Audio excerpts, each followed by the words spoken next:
Hello everyone, it's Edwina here again and today I'm showing you my entry for Sheila's challenge, altered envelope challenge, and Sheila is Boho Daydreams on YouTube. She also has a group, and Sheila makes up these most gorgeous packages of saris and trims, and I mean they're just gorgeous. And if you like making gypsy boho journals, then they are perfect for using in them. But I haven't yet made mine, and I've had a couple of bundles from Sheila, and they are so special that I've put them to one side, and I haven't touched them.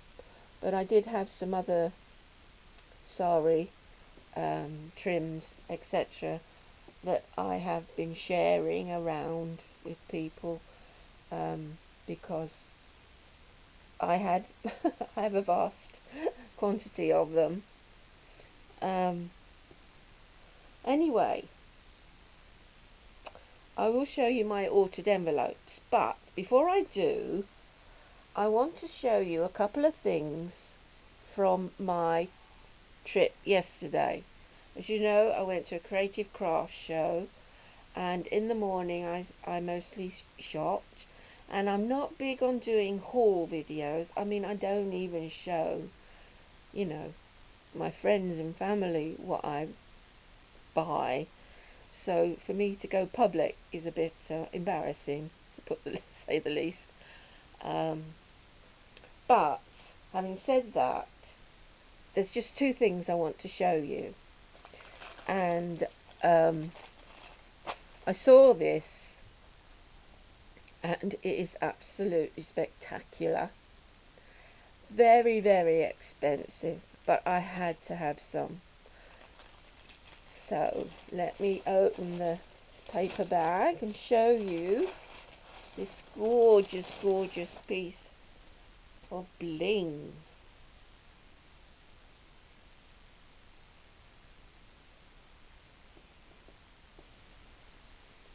Isn't it fantastic? It came in, you know, he was selling it by the meter, and obviously I couldn't afford a meter, but I did buy half a meter. Yep, that's what I bought. I don't know what project I could put it in, because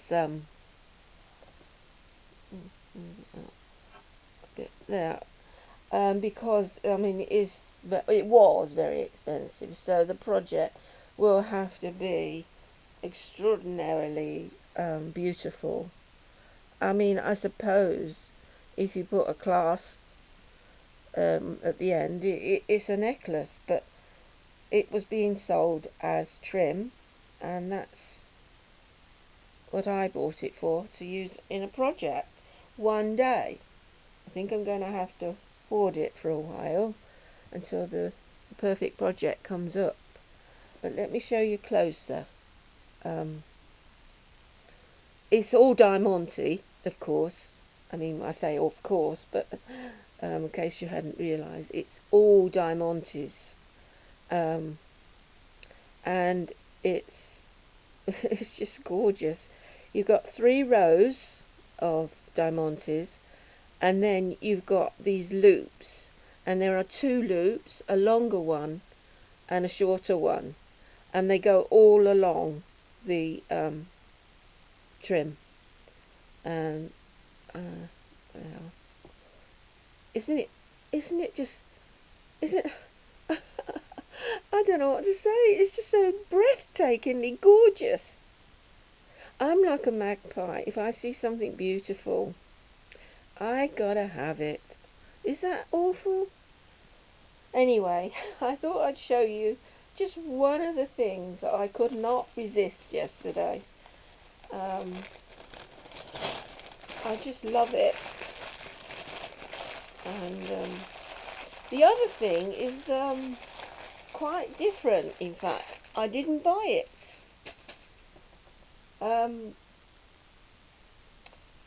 In the afternoon, I mean, this is what's so great about these craft shows. You don't have to spend the day shopping. They have lectures and they have demonstrations and they have workshops, and I mean, it's a lovely place to go, and you can spend the day however you choose. So in the afternoon I went to a workshop and spent an hour crafting. Wasn't that great? I got to spend not only time shopping but time crafting, and that is the perfect day, isn't it? Now this is a Victorian brooch, because everything has been everything is vintage, apart from the charms and this brooch clip. I think that's what you call it.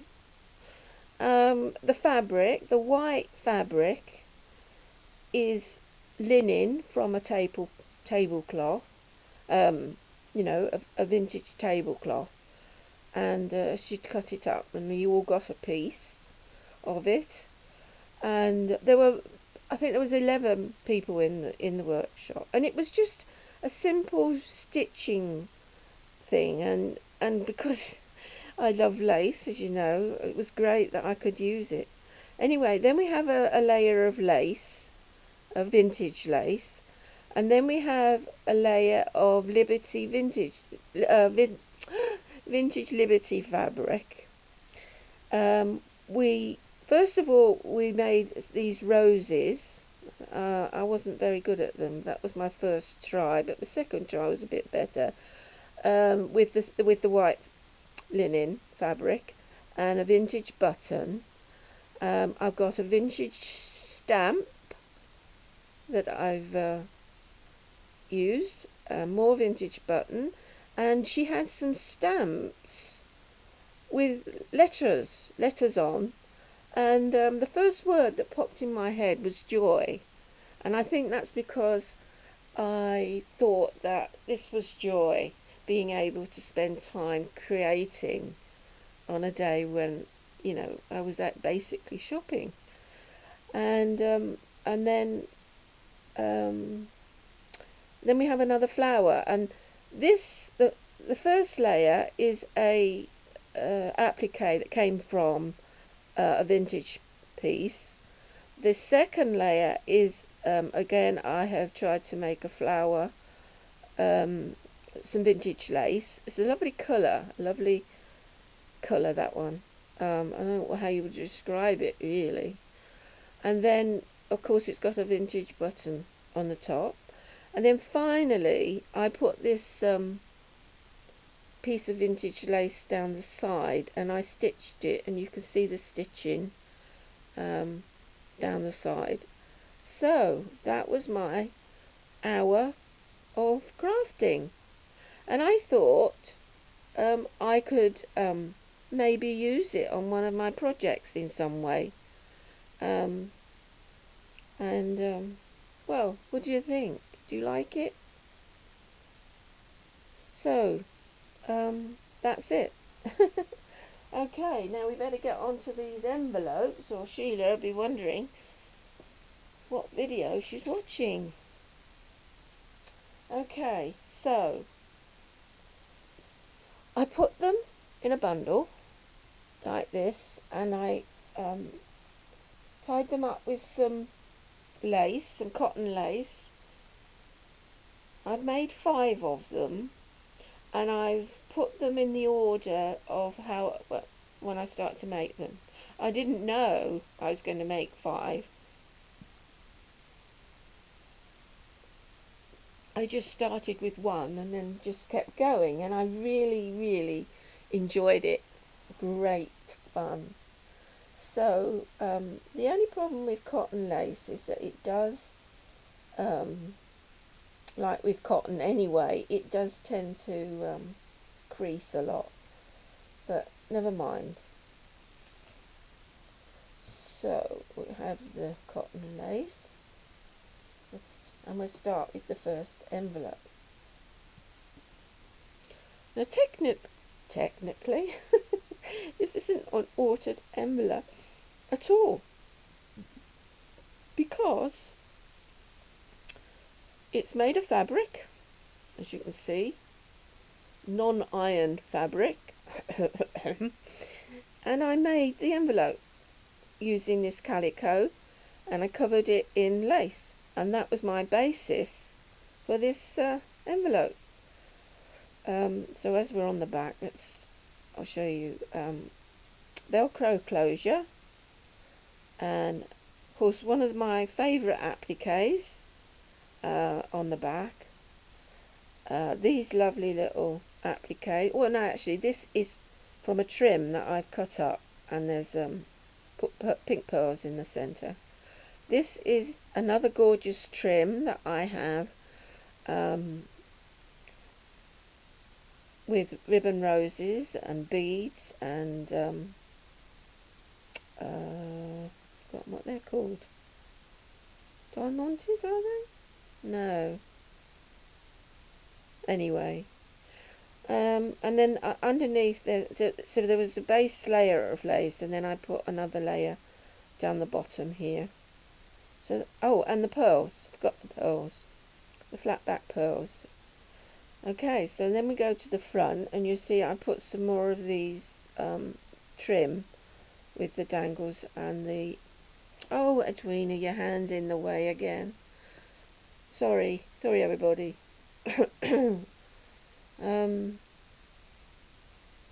Yeah, lovely piece of trim with the furry bits, which I think is great, and some more ribbon roses, all on the same trim. Picture of a fairy, a fabric on fabric. Yeah, and I put some more of that trim from the back on the corner here, and then I put a heart, piece of lace, sorry, a lace heart with a that's diamante, isn't it, with a pearl centre, and there's some pink pearls there and to match those up there. Okay, so that's my first envelope. Right, the second envelope also isn't an ordered envelope either. That's the way to start, isn't it? Don't do what you're told to do, but do what you want to do. That's me being a rebel. Okay, so this was a page from a vintage book that had pictures of roses in, and I tore out I cut out a page. Did I tear it? I might have torn it actually, and I made it into an envelope. So that's what I did, and I wanted to keep some of it, some of the picture visible, so I've not gone overboard with decorating it. And I just fancied doing some fancy stitching, as you can see, around the edge of the envelope, and I've stuck a butterfly on the top there, and again Velcro closure, and as you can see inside it's got the writing that was on the reverse of the page. Okay, so that's the back, and on the front, if you look here and over here, you have the roses that were on the page, and I've tried to keep most of them visible because I thought they were so lovely. And then I've decoupaged these two birds just in the corner here where there wasn't very much visible, and I've put some sari silk that I've ruffled on the corner here, and I've added a charm, and it's a flower. Oh, Edwina, will you stop putting your hand in front of the camera? It's a flower charm.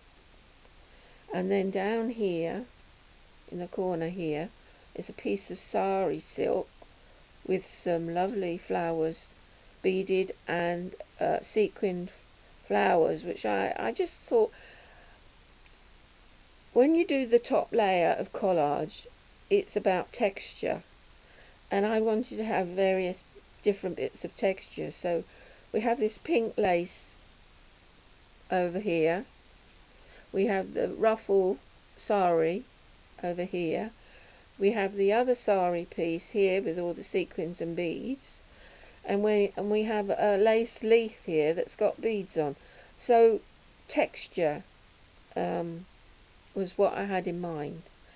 I put the word imagine in the middle there, and of course I had this trim. I've never used it, and you know I like my beaded trim, and I thought it would look nice with this envelope, and I thought it was a bit more boho than anything. I thought Sheila might like it, and it's got beads and these discs or coins at the bottom, and that's my second envelope. Now when I got to my third envelope, things kind of went a bit haywire. I had a plan, and the plan didn't kind of work. I wanted it to be more of a mixed media one, and I'm not that brilliant at mixed media, but I wanted to have a go, you know. And I started off with putting a layer of book page and music page over the bottom, and then I added the decoupage of these two dragonflies, but it seemed very dark, and so I thought, right, I'll put a bit of colour, that maybe the colour will lift it, but the colour kind of went a bit dark as well, so I don't know. And then my next plan was to do some stenciling over the top with texture paste, so that it was textured stenciling, and unfortunately I misplaced, or have misplaced, somewhere, lurking somewhere, is my folder of stencils, and I have lost them. Well, they're here somewhere, I just need to find them. And so I couldn't do it because I didn't have any stencils. So what I did was I just found a circle, a couple of circles, and I just went round them with some with a white pen, just to add a bit more interest. And I also went round with some sticky hearts, gold hearts, just, you know, just to lift it a bit. And then we have this flower here with dangles and a pearl, and then we have a bit of trim along here with more pearls, and some vintage lace in the corner, and another one of those appliques, which I must admit, it's not an applique, it's from a trim. It is my absolute favourite trim of the moment. You probably tell, as this is about, what, the third? No, it's the second envelope I've used it on. And then finally, of course, mustn't forget, I've used this trim around the edge, this multicoloured trim, and I don't know if you noticed, but the colours actually mix, that's the wrong word, blend with the colours in the I used Tim Holtz, you know, distress inks on to colour it. Sorry, I didn't mention that. And then when I saw this trim, oh wow, look, that trim is almost the colours that I've used. So I put that on. Um, so that's that, and I've been very plain with the back.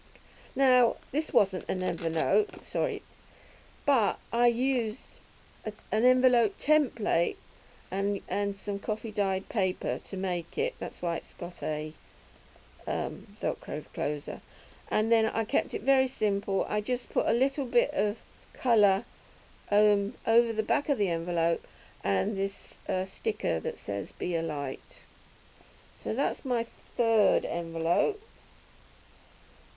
and this is my fourth envelope. Now, when I came to this one, I came home, if you know what I mean, because I love collage, and I wanted just to do a pure collage envelope, and this is an envelope, finally. It is a real envelope. But I think possibly look here, the glue may have come off, so it might need to close. It might need a Velcro closer after all, but is an envelope that I've ordered. And so first layer of collage is just bits of paper. We've got some book pages. We've got some scrapbooking paper, and we've got some paper with the letter number 6 on it. You can't see it very well. And then on the next layer, I added this lace. And what I like about the lace is you can see through it. It provides texture, but you can see through to the previous level. I put this rose here, butterfly, bird, heart, this gorgeous quote that says, "Our prime purpose in this life is to help others, and if you can't help them, at least don't hurt them." And that was the Dalai Lama. I love that quote. And the bird, what am I talking about? This is another die cut. The photo, that's what I meant to say. The photo of this lovely girl with her dog. I'm a big dog fan, and I just had to put this one on. Again, this came from Tim Holtz is Found Relatives, and thought, oh, I've got to use that because it's just gorgeous. And as you can see, I've put some frayed cheesecloth underneath. So I think that's all the elements. Have I missed anything? No. But die cuts like these, again, they came from Tim Holtz Botanicals. They're perfect for doing collage because they're there, they're ready. You just gotta stick them on in wherever you want them. So anything for the easy life. Okay, so that was my fourth envelope, and my fifth envelope and fifth and final, I really enjoyed making them, that's why I kept going, I think, is another purely collage one. And this one is definitely an envelope that I have ordered. And I kept the back plain. I just put some stickers, Chasing Dreams, and a gold heart on the back. And on the front, I started off again. First layer is book paper, music paper, other bits of paper, and that's the first layer. And then I put a layer of lace. You can just, oh, hand in the way, hand in the way. In this corner you can just see there's a layer of lace that I put right across. I've covered it up, but never mind. Right, let's start this side. This gorgeous envelope came from Caroline. Thank you, Caroline. I love it, and that's how I've used it. And then I wanted to put a tag because I want it to be slightly interactive, so I made this tag with the word create on it, with some seam binding, some tea-dyed seam binding to go in there. We have a lovely quote here that says, "Leave footprints of kindness wherever you go." And we have a ticket to go in this piece with the rose on the top. I kept that open so that could have a ticket, and that says, well, it's in French and I can't say it, but it's "I love Paris," I think, basically in French. And then we have this trim, this gathered trim with pearls. Then we have the Eiffel Tower, because keeping with the French theme, charm, I thought I'd do that. And I put some vintage buttons on this one because I haven't used that buttons for ages, and I wanted to get more into it. So yesterday when I was at the workshop and she brought out these vintage buttons, I thought, oh great, absolutely great. And then this is a cluster that I made of different trims that I put together, and I stitched with this applique on top and a button, and then I just stuck it down on the envelope. Oh, and the playing card, of course, I forgot. The rose playing card, keeping in with the theme of roses. So we've got French, Paris, roses, and lace and buttons. I think there's a theme there, don't you? So what's this gorgeous trim doing on the bottom? I've used this before, you probably remember, and it is one of my favourites. And I think I said in one video that it reminded me of peanuts. Well, very small peanuts. And but I love it, and I wanted to put a bit of trim on the bottom of this envelope. So there you have it, my 5 altered envelopes as my challenge entry to Sheila's challenge boho daydreams on YouTube, and she's also got a Facebook group as well. Sorry this got a bit long. I talk too much. And I hope you've enjoyed listening to me and looking at what I've been making. And I guess I've found my mojo back, because I really enjoyed doing the envelopes. And do leave a comment, and that's it for now. I've got lots of things to do and projects to work on, so I'm going to be busy, and I don't know when my next video will be up, but I'll sure it will be soon, or not. Thank you everyone for watching, and thank you for your lovely comments and all your support. I do appreciate it. Bye for now.